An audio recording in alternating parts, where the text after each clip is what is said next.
بنية القبول وتمام كل سؤال ومأمول إلى حضرة نبينا وحبيبنا وشفيعنا الرسول صلى الله عليه وسلم ثم إلى آل بيته الكرام وصحابه القرباء التابعين وتابع التابعين ومن تبعهم بإحسان إلى يوم الدين ثم إلى جميع مشايخنا ومعلمينا ووالدينا وأمهاتنا وأزواجنا وذرياتنا وأولادنا وقراباتنا وجيراننا وذوي الحقوق علينا أجمعين ثم إلى جميع إخواننا المسلمين والمسلمات والمؤمنين والمؤمنات الأحياء منهم والأموات بأن الله تغشاهم بالرحمة المغفرة ويعلي درجاتهم في الدنيا والآخرة وعلى ما نوى به سلفنا الصالح إلى حضرة النبي الفاتحة. أعوذ بالله من الشيطان الرجيم. بسم الله الرحمن الرحيم. الحمد لله رب العالمين الرحمن الرحيم مالك يوم الدين إياك نعبد وإياك نستعين اهدنا الصراط المستقيم صراط الذين أنعمت عليهم غير المغضوب عليهم ولا الضالين آمين. Mari sama-sama sebelum kita mujakarah kita niatkan Bismillahirrahmanirrahim. Nawaitu at-ta'alluma wat-ta'lima wal-ifadata wal-istifadah wal-dhikra wat-tadhkira lillahi ta'ala. Nawaitu an a'takifa fi hadzal masjid sunnatan lillahi ta'ala. A'udzu billahi minasyaitonir rajim. Bismillahirrahmanirrahim. Alhamdulillahi rabbil alamin. Allahumma salli wa sallim ala sayyidina Muhammadin al-amin wa ala alihi wa sahbihi wa sallim ajma'in. Subhanaka la ilma lana illa ma 'allamtana innaka antal alimul hakim. Wala hawla wala quwwata illa billahil aliyyil azim al-azizil alim. Adada kulli harfin kutiba wa yuktabu abadal abidin wa dahrad dahirin. Radiyallahu anni wa ankum an jami'il muslimin. Qala al-musannifu rahimahullahu ta'ala wa nafa'ana bi'ulumihi fid darain amin. Abda'u bismillahi warrahmani wa birrahimi daimil ihsani. Alhamdulillahil qadimil awwali wal akhiril baqi bila tahawuli. Thumma salatu wa salamu sarmada ala nabiyyi khairi man qad wahada wa alihi wa sahbihi wa man tabi' sabila dinil haqqi ghayra mubtadi'. Tayyib, kemarin kita sudah mempelajari tentang muqaddimah. Sekarang masuk kepada isi daripada matan Aqidatul Awam, halaman 21. Al-faslul awal, pasal yang pertama, pokok bahasan yang pertama, fi sifatillahi ta'ala, fi sifatillahi ta'ala, menjelaskan tentang sifat-sifat Allah Ta'ala. Dalam kurung al-wajibi fi haqqihi ta'ala, sifat wajib yang ada pada Allah Ta'ala. Al-jaizi fi haqqihi ta'ala, sifat jaiz, sifat yang boleh pada zat Allah Ta'ala.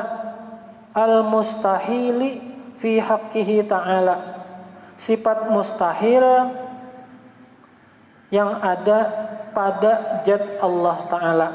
Jadi membicarakan tentang sifat-sifat Allah yang mana sifat-sifat tersebut apabila diklasifikasikan atau dibuat bagan skema, ada sifat wajib, sifat yang mesti ada bagi Allah Ta'ala, ada sifat jaiz, sifat yang boleh ada dan boleh kadada bagi Allah Ta'ala. Dan yang ketiga, sifat mustahil, sifat yang pasti kadada pada diri Allah Ta'ala, zat Allah Ta'ala. Al-wajibu fi haqqihi ta'ala, sifat wajib pertama yang dibahas oleh musannif pengarang matan Aqidatul Awam Sayyid Ahmad Marzuki menjelaskan tentang sifat yang wajib pada zat Allah Ta'ala. Qala an-nadhimu rahimahullahu, berkata pengarang syair rahimahullah, wa ba'du fa'lam bi wujubil ma'rifah min wajibin lillahi 'ishrina sifah. Dan wa ba'du ni uslubul intiqal. Jadi perpindahan dari suatu muqaddimah masuk kepada inti pembahasan. Wa ba'du ay wa ba'dal basmalah wa ba'dal hamdalah wa ba'das shalah. Musannif setelah mengucapkan bismillah, alhamdulillah dan salawat, fa'lam, maka ketahuilah olehmu wahai talibul ilm,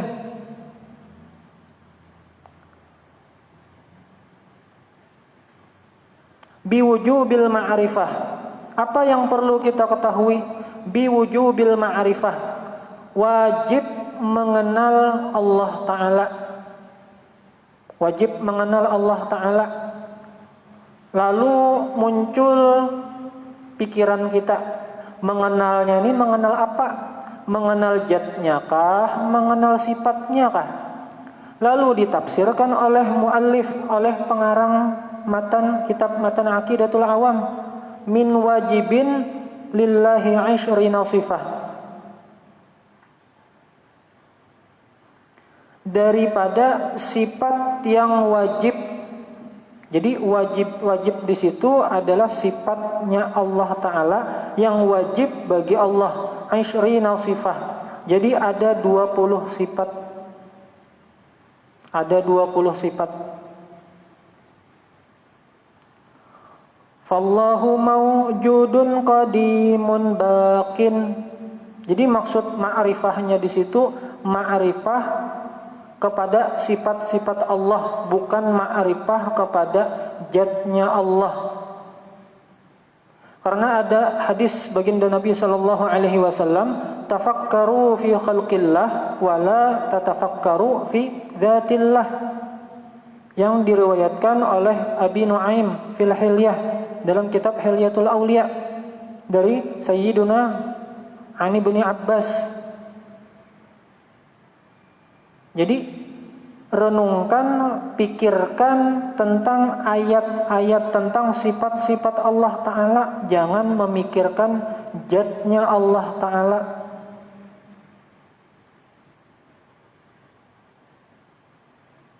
Kenapa?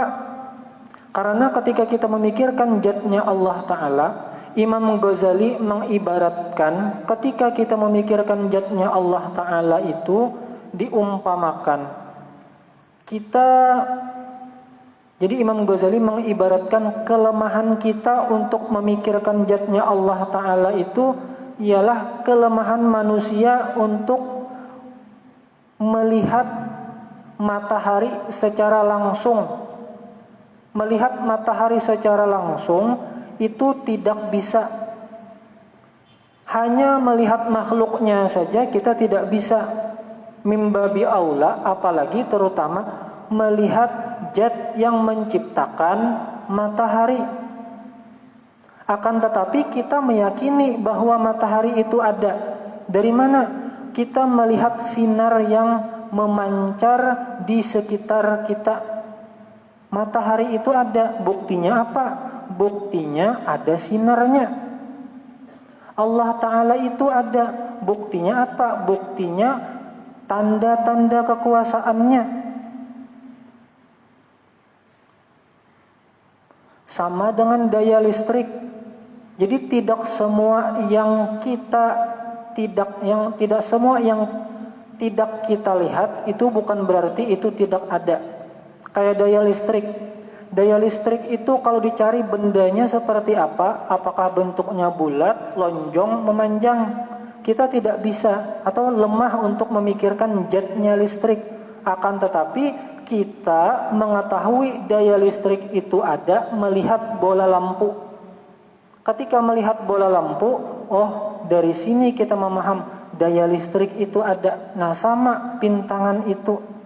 Jadi yang dapat kita pahami itu adalah sifat-sifat Allah Ta'ala. Adapun zatnya Allah Ta'ala, akal lemah untuk memikirkannya.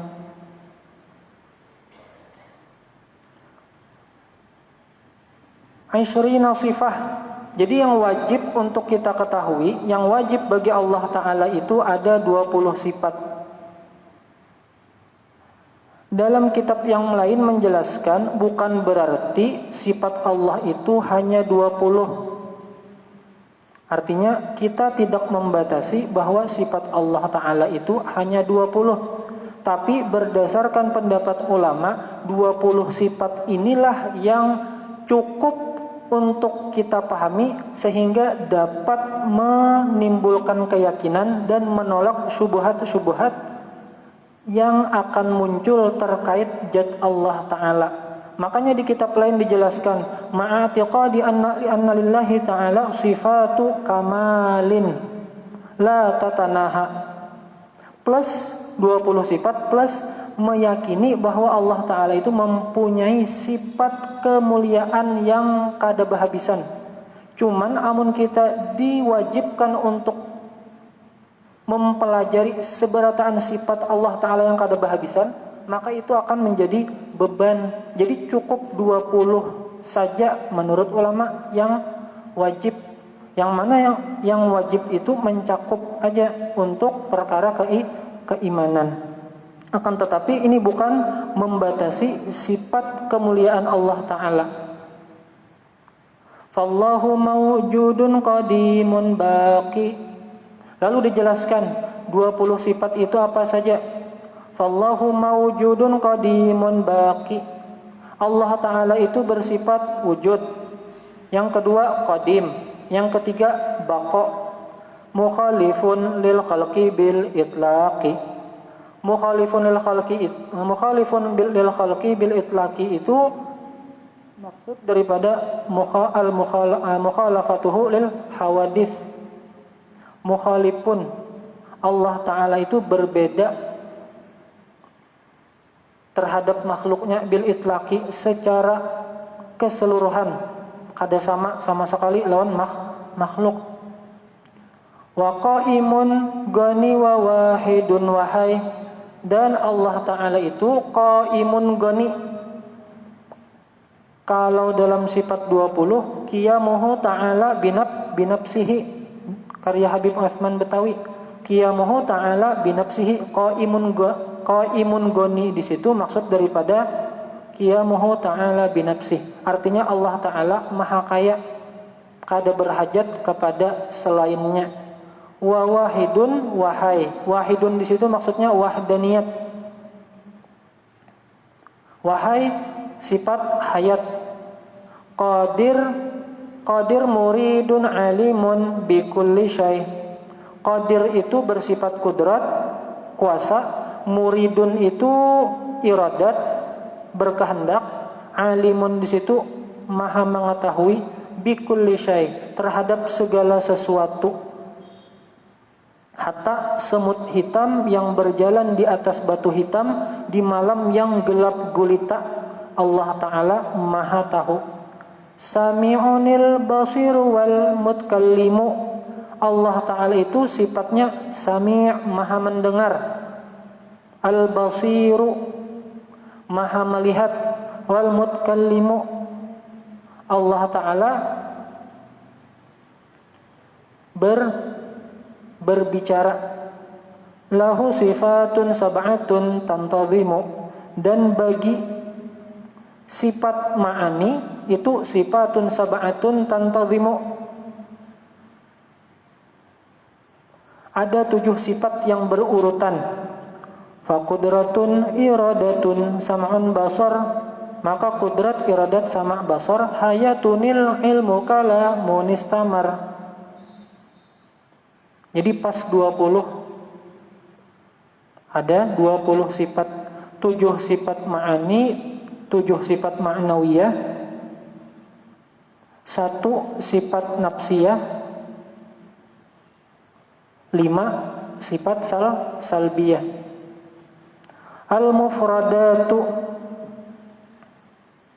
wa ba'du ay ba'da dzikril basmalati wal hamdalati wassalati wassalami, dan setelahnya, setelah menyebutkan bismillah, hamdalah dan sholawat serta salam. Biwujubil ma'rifah, kan di atasnya itu wa ba'du fa'alam biwujubil ma'rifah. Jadi maksud wujub di sini adalah wujubus syar'i, artinya wujub secara hukum taklifi, yang mana wajib itu apabila digawi dapat pahala, amun kada digawi berdosa. Jadi musannif memadahkan untuk ma'rifat kepada Allah Ta'ala ini wajib mempelajari ilmunya, yang mana ilmu tauhid itu termasuk ilmu yang fardu ain. Artinya wajib tiap individu belajar tentang ilmu tauhid. Lalu dijelaskan oleh musannif yang maksud daripada ilmu tauhid yang wajib untuk diketahui, yang untuk dikenal, wajib ma'rifahnya itu pintangan, ya, diantaranya sifat wajib bagi Allah, sifat jaiz bagi Allah, sifat mustahil bagi Allah, dan sifat wajib bagi Rasul, sifat mustahil bagi Rasul, dan sifat jaiz bagi Rasul. Sisanya as-sam'iyat. Jadi pas ada 50 aqaid, 50 sifat. Jadi apabila kada menggawi atau kada belajar, padahal ini sudah baligh, sudah akil, sudah baligh, artinya wajib dah mendapat ketentuan hukum taklif. Artinya apabila segala perbuatannya itu ada pertanggungjawabannya. Apabila perkara wajib, maka wajib digawi. Apabila kada digawi, berdosa. Termasuk perkara yang wajib itu adalah biwujubil ma'rifah, wajib mengenal Allah Ta'ala. Akan tetapi maksud mengenal Allah Ta'alanya pintangan sifatnya, bukan jatnya. Kenapa? Karena kelemahan akal untuk memahami eksistensi adanya Allah Ta'ala itu tidak bisa. Kenapa? Karena terbukti untuk memaham makhluknya saja kentut itu ada, akan tetapi siapa yang bisa menentukan bentuk kentut itu bagaimana? Bendanya ada yang namanya kentut itu. Diketahui dari apa? Oh, baunya atau bunyinya, bentuknya kayak apa? Nah, hanya untuk perkara makhluk saja kita tidak bisa untuk menemukan hakikatnya. Biwujubil ma'rifah. Jadi ada ulama yang menjelaskan, jadi setiap detik kita itu ada kewajiban untuk belajar tauhid. Jakanya kada belajar, Bang, mirip seperti apa? Bahasanya itu kalau di taksi itu ada semakin jauh jaraknya, semakin mahal biayanya. Hitungan per meternya. Sama ketika kita punya kemampuan, punya keterampilan, artinya orangnya berakal aja, kawa aja menganalisa, kawa aja mengamati, berpikir. Akan tetapi akal pikir yang sehat ini tidak digunakannya untuk mempelajari ilmu tauhid, maka setiap detik hidupnya dihukumkan berdosa. Kenapa? Karena menuntut ilmu tauhid itu hukumnya wajib. Biwujubil ma'rifah. Hakikatul ma'rifah, definisi pengertian ma'rifah itu adalah al-jazmul muwafiqu lil haqqi, yakin dengan mantap, yang mana keyakinan yang mantap itu sesuai dengan yang benar menurut syariat. Benar menurut syariat.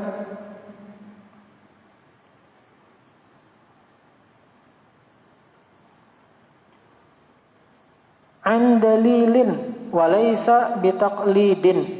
berdasarkan dalil, baik itu dalil naqli atau dalil akli. Jadi yakinnya itu bukan hanya sekedar yakin, yakinnya itu bujur-bujur yakin, dan yang diyakini pun itu perkara yang bujur. Dari mana tahu bujurnya? Berdasarkan dalil. Dalilnya apa? Dalil akli dan dalil naqli. Al-Quran, hadis ada, dan akal pun juga mempunyai andil di situ untuk mengatakan bahwa pencipta ada yang maha kuasa, maha agung, yang menciptakan alam semesta. Walaisa bitaqlidin, dan bukan hanya ikut-ikutan. Jadi ada khilaf ulama terkait masalah ilmu tauhid. Bagi orang yang belajar ilmu tauhid atau bagi orang yang berkecimpung dengan keyakinan.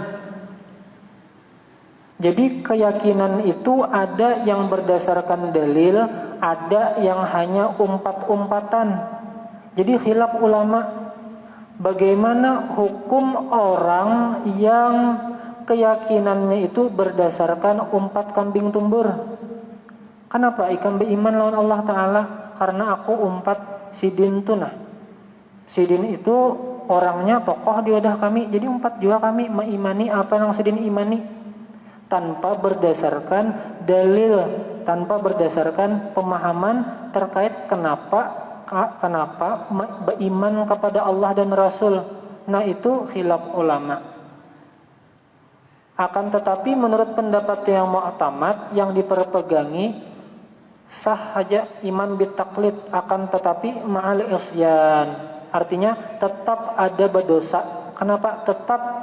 Tetap dituntut untuk belajar, belajar tentang dalil, belajar tentang mencari dalil. Referensinya apa? Tujuannya supaya keyakinan itu tertancap, bujur-bujur yakin, kada goyah lagi. Karena misalnya tokoh mengumpati tokoh itu, misalnya beriman, kenapa mengumpati tokoh itu, meninggal tokohnya, naik tokoh yang selanjutnya, tokoh selanjutnya beriman ke lain pulang, akhirnya pindah sana sini, maka imannya sah, akan tetapi tetap hukum maksiatnya pintangan apa? Kada belajar. Jadi ketika sudah beriman, maka diwajibkan untuk belajar tauhid.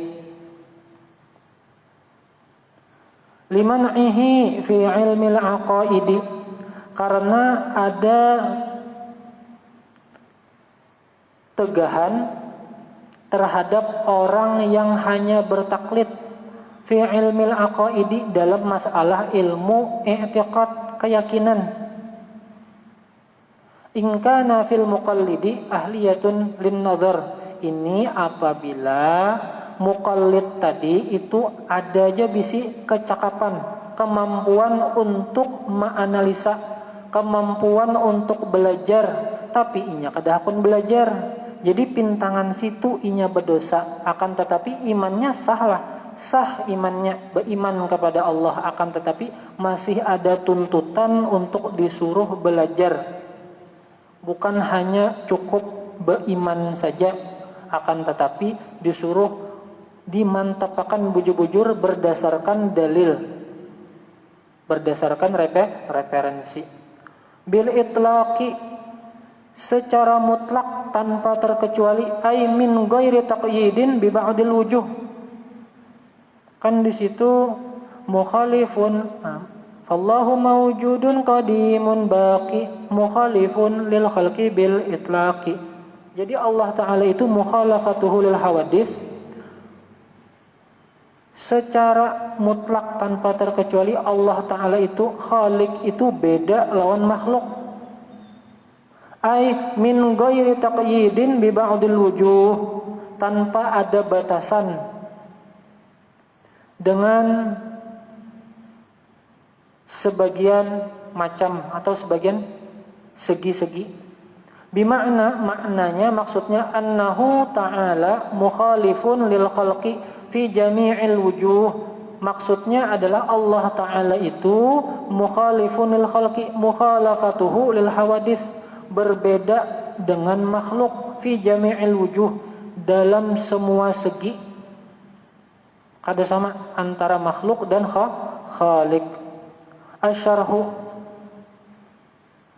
yajibu ala kulli mukallafin ay ya'rifa min sifatillahi ta'ala al-wajibi fi haqqihi. Maka di sini wajib atas tiap-tiap mukallaf. Apa yang diwajibkan? Ay ya'rifa min sifatillahi ta'ala, mengenal sifat-sifat Allah Ta'ala yang wajib pada zat Allah Ta'ala. Wahwa, lalu apa sifat yang wajib bagi Allah itu? Definisi wajibnya itu wajib apa? Maksud wajib itu wajib yang seperti apa yang mesti ada pada zat Allah Ta'ala? Definisi wajib itu adalah ma la yutasawwaru fil aqli adamuhu, sesuatu yang tidak tergambar di akal pikiran kita atau tidak terbayang di akal pikiran kita adamuhu. Jadi itu sifat wajib lah. Jadi kadang mungkin tergambar di otak kita melihat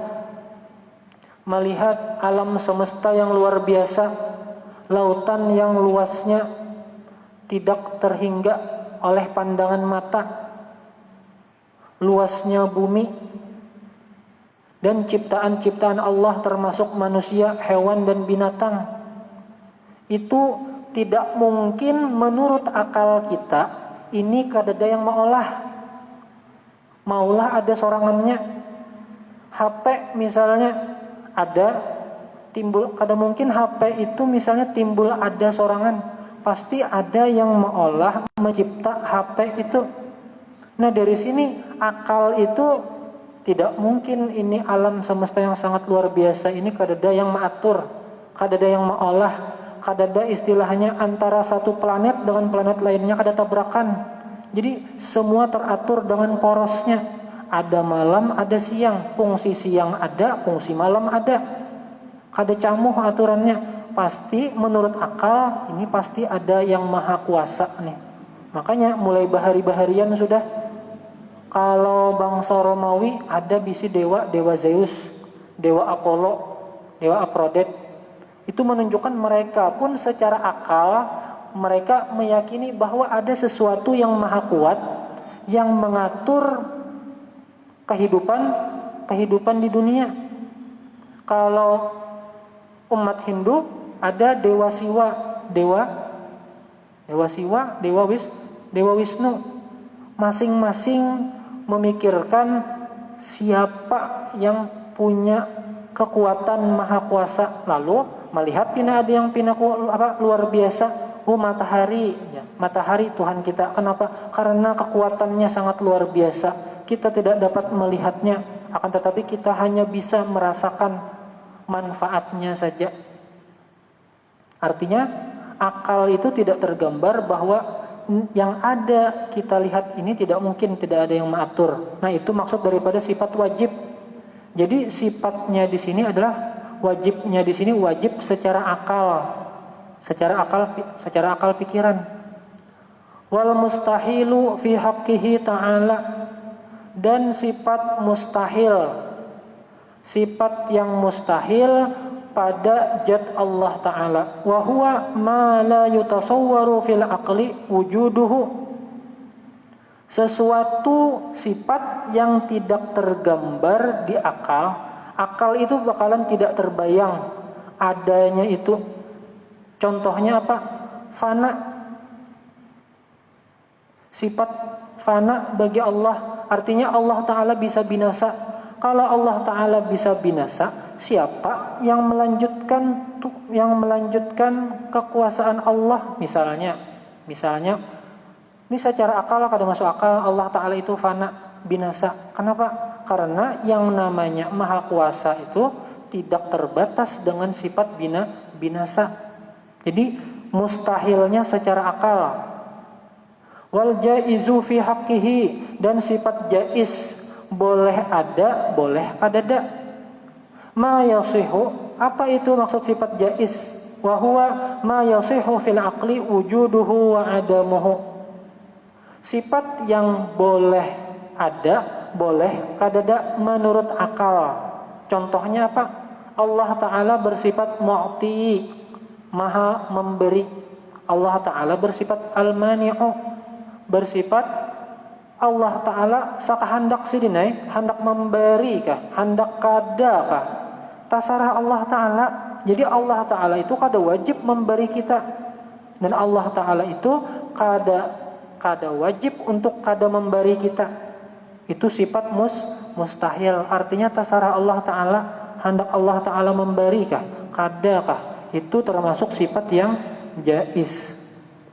Wa kadza yajibu alaihi ay ya'rifa mithla dzalika fi haqqir rusul. Sama ada hukumnya wajib, berarti hukumnya wajib juga untuk mengenal sifat-sifat rasul.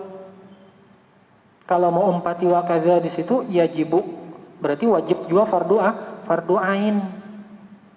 Kenapa? Kalau kita kada meyakini bahwa rasul itu misalnya sifatnya tabligh, maka otomatis, atau sifatnya sidik, maka otomatis ada di situ muncul pemahaman kalau Rasulullah kada wajib bersifat sidik, maka bisa aja Rasulullah menyampaikan nang kada bujur.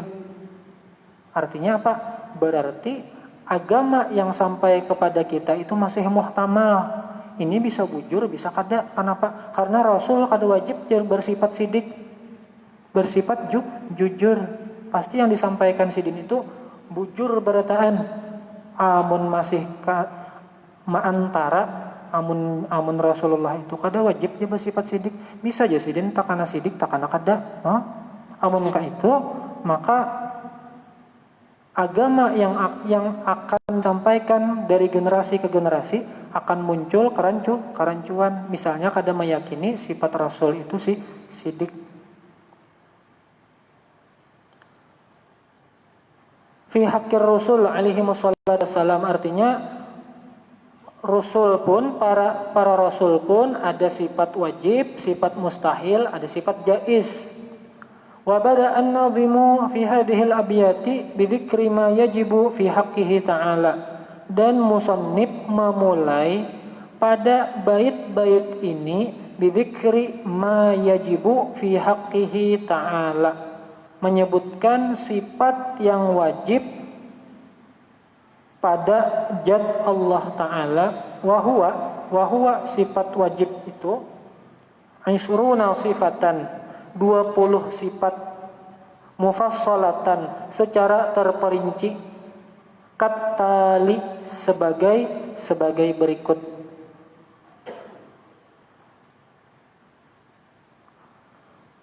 Allah Subhanahu wa ta'ala a'lam. Masya Allah, la hawla wa la quwwata illa billahil aliyyil azim. Mudah-mudahan apa yang kita pelajari hari ini dapat kita amalkan dalam kehidupan sehari-hari, dan moga-moga apa yang kita lakukan selalu sesuai dengan yang Allah ridhai dan Rasulullah sukai atau senangi.